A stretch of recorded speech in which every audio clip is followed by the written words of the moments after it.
अगर परशुराम जी भगवान है तो कहीं गीता जी में या किसी शास्त्र में इन इनका भगवान होने का कोई प्रमाण है? तो हम जानेंगे पवनदास जी से, क्योंकि विषय यही चल रहा है। तो पवनदास जी बताएं अपने विचार कि परशुराम जी भगवान होने का कहीं किसी शास्त्र में कोई प्रमाण है?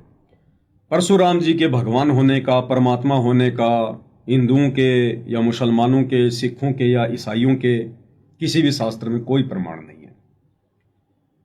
देखिए, सतगुरु रामपाल जी का जो प्रयास है, जो समाज को शास्त्र अनुकूल शत भक्ति प्रदान कर रहे हैं, लोगों को सृष्टि रचना सुनाकर अध्यात्म से परिचित वो कर रहे हैं, तो उनका तो प्रयास लगातार जारी है ही है। और उस प्रयास को आगे बढ़ाने की दिशा में उनको किन संघर्षों से गुजरना पड़ रहा है, ये भी किसी से छुपा हुआ नहीं है। अब उनके विचारों से जो आत्माएं परिचित हो चुकी हैं, यानी उनके भगत है, अब उनके भक्तों का यह परम दायित्व बनता है कि वे भगत भी अपने गुरुदेव के पद चिन्हों पर चलते हुए समाज में जो पाखंड, अज्ञान, अंधविश्वास फैला हुआ भक्ति और भगवान को लेकर, उसको दूर करें। तो संत रामपाल जी अब चाहते हैं कि उनके जितने भी फॉलोवर हैं वो इस सच्चाई को जन जन तक पहुंचाएं। और अब धीरे धीरे ये सच्चाई उनके फॉलोवर्स के माध्यम से, उनके प्रवचनों के माध्यम से आम समाज में जाएगी, क्योंकि अब समय आ गया सच्चाई ऊपर आने का, इस अज्ञान का नाश होने का। तो जो उनका शिष्य होगा वो तो सच्चाई को ऊपर ही उठाने का प्रयास करेगा, और जिसको ज्ञान समझ में नहीं आया होगा, संत रामपाल जी से उपदेश भी ले रखा होगा, उसके लिए तो फिर दुनिया भर के भगवान है फिर धरती में, वो तो मन में आएगा जिसको भगवान कहकर संबोधित करेगा। तो आपने कहा कि गीता जी हिंदुओं का मुख्य शास्त्र है। गीता जी अध्याय 15 श्लोक नंबर 16 में सतगुरु रामपाल जी ने दो भगवान बताए, दुओ इमो पुरुष च लोक। इस संसार में, कौन से संसार में?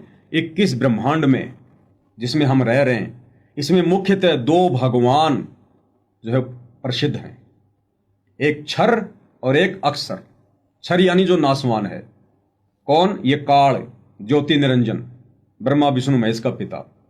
ये 21 ब्रह्मांड का राजा है, भगवान है, स्वामी है, जैसा भी है। उसके बाद गीता अध्याय 15 श्लोक नंबर 17 में सतगुरु रामपाल जी ने बताया कि भगवान तो इन दोनों के अलावा कोई और ही है जिसको वास्तव में हम पुरुषोत्तम कह सकते हैं। परमात्मा तो कोई और है जो इन दोनों से अलग है, जो कभी विनाश में नहीं आता, जो अकाल मूर्त है, सौद स्वरूपी है। उत्तम पुरुष है तू अन्य, परमात्मा इति उदारत, ये लोक तरम अवश्य विवर्ति अव ईश्वर। तो सतगुरु रामपाल जी ने इस पवित्र ग्रंथ गीता जी में, जो कि हिंदुओं का सर्वश्रेष्ठ शास्त्र है, इसमें केवल 3 भगवान बताए हैं, क्षर, अक्षर और परम अक्षर। इस गीता जी में तो ब्रह्मा विष्णु महेश को भी भगवान की संज्ञा नहीं दी गई है। ये तो माया के अधीन है। रजगुण ब्रह्मा जी, सतोगुण विष्णु जी, तमोगुण शिव जी, ये तीनों गुण इस काल के द्वारा पैदा किए गए हैं। ये ब्रह्मा विष्णु महेश तो काल की नौकरी करते हैं, यहां पर क्षर पुरुष की नौकरी करते हैं।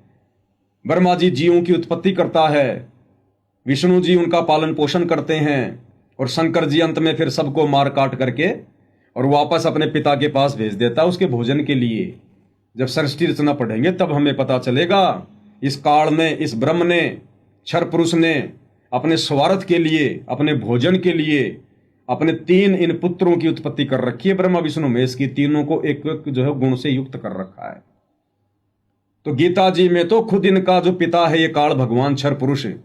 ये भी गीता अध्याय नंबर 7 श्लोक नंबर 12 से 15 तक इन ब्रह्मा विष्णु महेश की भी पूजा ना करने के लिए कह रहा है कि ये मूर्ख जन समुदाय मुझे ना पहचान कर केवल तीनों गुणों की भक्ति में लगा हुआ है, जो किसी भी प्रकार से इनको कोई लाभ नहीं दे सकते। और गीता अध्याय 7 श्लोक नंबर 12 से 15 में तीनों गुणों की पूजा करने वालों को, तीनों गुण कौन? रजगुण ब्रह्मा जी, सतोगुण विष्णु जी, तमोगुण शिव जी, इन तीनों तथा कथित भगवानों की पूजा करने वालों को गीता जी में 4 गालियां दी गई है। 4 गालियां। दूषित कर्म करने वाले मनुष्यों में नीच, मूर्ख, मुझ एक ब्रह्म की भी भक्ति नहीं करते और तीनों गुणों की भक्ति में लगे हुए हैं। तो गीता जी में तो ब्रह्मा विष्णु महेश की भक्ति करने वालों को भी 3 गालियां दी गई हैं। ब्रह्मा विष्णु महेश को भी भगवान की संज्ञा में नहीं लिया गया। फिर परशुराम जी तो ब्रह्मा विष्णु महेश से बहुत छोटी शक्ति हैं। ये तो विष्णु जी के अंश अवतार थे, विष्णु लोक से आई हुई एक आत्मा थी जिसने एक पूरी जिंदगी खोटे कर्म किए। कबीर परमात्मा जी ने तो कबीर सागर में परशुराम जी ने जितने भी जो ये कर्म किए हैं, पृथ्वी को छत्री विहीन करने वाले, इन कर्मों के चलते उनके कर्मों को जो कमीने कर्मों की संज्ञा दी है। ये पुस्तक मेरे हाथ में है, कबीर सागर का सरलार्थ है, और सतगुरु रामपाल जी ने अपने कर कमल से इसको लिखा है। इसमें सतगुरु रामपाल जी ने पेज नंबर 596 पर कबीर सागर का हवाला देते हुए लिखा है कि परशुराम जी ने आजीवन कमीने कर्म किए। तो बताइए कजोड़ जी, कमीने कर्म करने वाले परशुराम जी को भगवान की संज्ञा कैसे दी जा सकती है? किसी भी हाल में उनको भगवान की संज्ञा नहीं दी जा सकती। अरे पृथ्वी को छत्री विहीन करना, लाखों बच्चों को यतीम कर देना, करोड़ों को औरतों को विधवा कर देना, पूरे संसार में हाहाकार मच गया होगा। आप कल्पना कीजिए, 100 घरों की एक बस्ती है और 100 घरों के आदमी, उनमें से एक एक आदमी, ज्यादा नहीं, एक एक व्यक्ति एक बस में सवार होकर किसी आयोजन में जा रहे हैं और वो बस किसी कारण से दुर्घटनाग्रस्त हो जाती है, सारे व्यक्ति मर जाते हैं, हर घर से एक आदमी मर गया। सोचिए उस गांव का माहौल क्या होगा, उन घरों का मातम क्या होगा। तो उन्होंने तो पूरी पृथ्वी को काल प्रेरणा से छत्रीविहीन कर दिया था। इसमें परशुराम की कोई शक्ति नहीं थी, उनके कोई 10 हाथ नहीं थे कोई। उस समय के जो इंसान थे, जो उनकी हाइट थी, जो शरीर था, उससे कहीं वो 5-10 गुना ज्यादा लंबे चौड़े नहीं थे, वैसे ही थे। उनके पास आध्यात्मिक शक्ति थी जो काल ने उसको दी थी। अब यह शक्ति तो महाभारत के युद्ध में काल ने अर्जुन को भी दी थी। उसने भी गांडीव धनुष से लाखों लोगों का सत्यानाश कर दिया और बाद में काल ने वो शक्ति छीन ली। फिर वही अर्जुन भीलों के हाथों पिट रहा है। यही शक्ति हनुमान जी को त्रेता युग में काल ने राम रावण युद्ध के समय दी। राम रावण युद्ध में हनुमान जी ने लाखों राक्षसों का वध कर दिया और जब काल ने शक्ति वापस ले ली तो रामचंद्र जी के दोनों पुत्रों लव और कुश के हाथों रामचंद्र जी की पिटाई हो रही है, हनुमान जी की पिटाई हो रही है, लक्ष्मण की पिटाई हो रही है, अंगद की पिटाई हो रही है। अब कहां गई उनकी शक्ति? तो परशुराम जी की भी अपनी कोई शक्ति नहीं थी जो हम उनको भगवान कहें। और भगवान अपनी शक्तियों का इस प्रकार से दुरुपयोग नहीं करते।